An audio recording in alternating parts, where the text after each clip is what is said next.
she is mother to, let's guess, how many children? Million.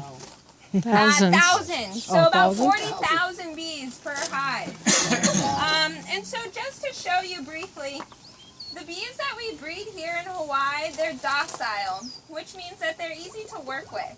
So I'm confident in working with them because for centuries, beekeepers have chosen the hives that are less likely to sting. So we have a easy to work with bee, as well as a bee that has a large honey stomach, so they're good producers of making honey.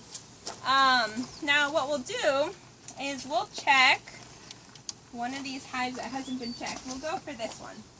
So I'll just use a little bit of smoke, not too much, mostly where I put my hands, because more often than not, if I get stung, it's because I sting myself, actually. There's a form of therapy called apitherapy, where you can give yourself bee stings for arthritis and so forth. So I've been kind of practicing on myself. But anyway, the if I squish a bee, that's usually when I get stung. It's less likely that a bee's just upset at me. So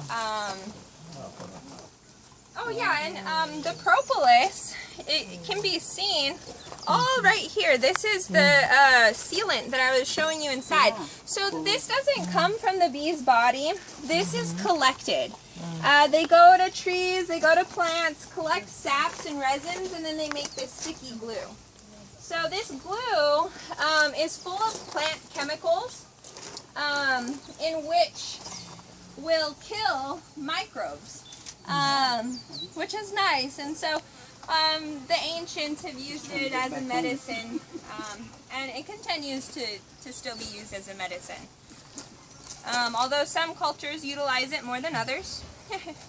So I will use a little bit of smoke here. It would be pretty impossible to check the hive if I didn't have this, because it's so sticky. So do you believe that arthritis? What is that? Do you believe that bee sting on arthritis? Yeah, do you believe that? The reason why is because bee venom is about 50% melatonin in dry weight. So this bioactive chemical reacts with your body by sending an immune response. It bursts the blood cells, your body has to clean it up, and eventually it's highly anti-inflammatory. So yes, it's effective in relieving pain. But you got to make sure you're not allergic to bees. There you go. So anyway, what we'll do is we'll check this, and we'll see if there's honey. Now each one of these frames, when it's completely full of honey, it can weigh more than 10 pounds. Wow. So honey is really heavy and full of energy. And what they do is they go to the flowers and they suck up the nectar. Oh man. Oh wow. So they go to the flowers, suck up the nectar through their proboscis, which is this tongue straw that they have. And that tongue straw allows them to fly with the nectar. So I'm going to ask you a question.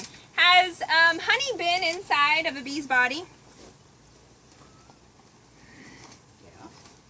Yes, it has. It definitely has. So what they do is they suck it up with this proboscis, and the bee's tongue is long enough to go in the flower and suck up the sugar water. The male bees, their tongues aren't long enough, so they don't make any of the honey. Then they fly back to their home carrying the nectar in their honey stomach. They can carry half of their body weight up to 4 miles. I can't even do that. And then they regurgitate it into the cells, and then the next job needs to be done, which is fanning. So the bees dehydrate the nectar with their wings. They dehydrate it from mostly water to very, very little water, less than 16%. And that's why honey lasts forever. They found the oldest honey in the world in King Tut's tomb, 3,000 years old.